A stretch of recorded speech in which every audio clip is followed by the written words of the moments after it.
games. Now let's hear from our winning coach. Yes, we are joined by our winning coach, Coach John Cardell. Coach, congratulations. What a way to bounce back. Although slow start at bilis naman naka-recover yun. And especially in the fourth quarter this time, sinigurado nyo wala nang meltdown. Yes, alam ko, hindi ako makapunta ulit dito. Alam ko last game first game. But anyway, ito na sinabi ko kanina sa'yo, Apple, alam we have to chase our attitude in second half. Kasi nagkanya-kanya ulit kami. Hindi kami nakapag-push ng bola. Kaya yung game, kaya lumamang yung first half yung Blackwater because of that. But in the third quarter, fourth quarter, we do our game plan, especially pushing the ball, playing defense. And Berfield medyo nalimit namin kahit papano, and David medyo ganun din, we have a good plan defending the plan. What's that? Now, we open the floor to questions from the media.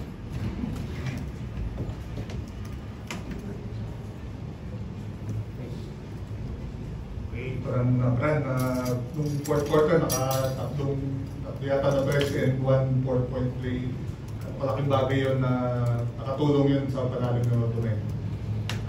Lagi pumapasok pa ng tira ko kasi pag nagka-club sila kila Josh at Calvin, malilibre kami mga guards. So, ayun yung opportunity namin after namin mag-create para sa amin. Masakit yung pagkatalo nyo nung last time, kung sa yung team after nun, anong napag-usapan nyo, paano nyo kinalimutan yun in preparation for this game? After nung game last time, nagkaroon kami ng parang game together na bago kami mag-break. Tapos, sinabi ng mga coaches at ng management na kalimutan na yun kasi mahaba pa naman yung season. Nung pagbalik namin nung group, siguro nag-prepare kami ng maayos para hindi na maulit yung ganong breakdown sa program.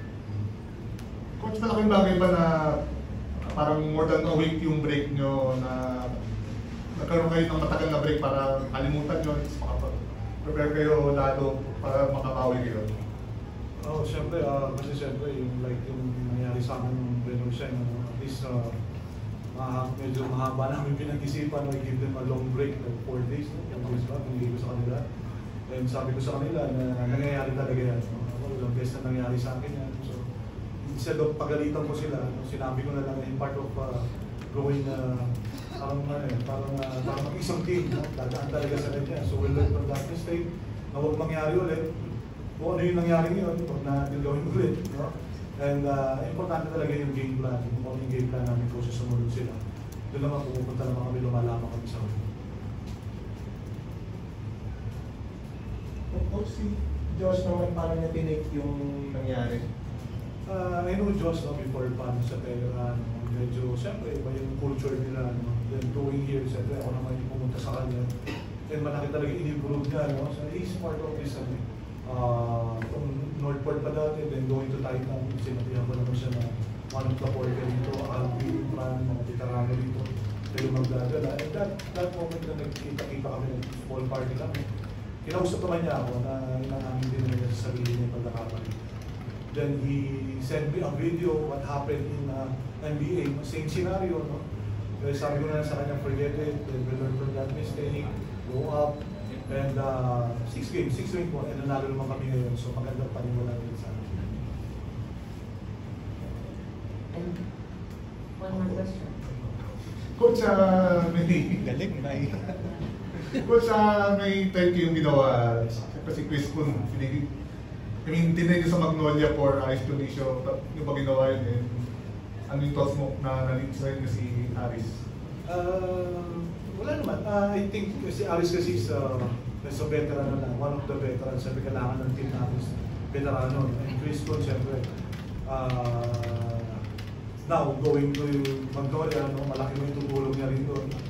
And I think that system magiging fit sa doon. Then going here si Aris, I talk to him na hindi ka na rookie dito. Bago pa lang team, pero hindi ka na rookie dito, kailangan kong tulong mo.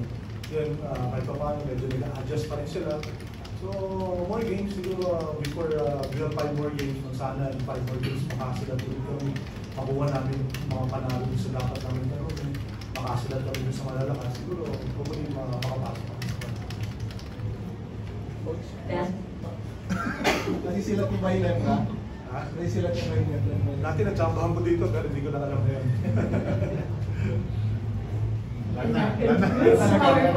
Press conference. Thank you, gentlemen, for your time. Congratulations. Thank you.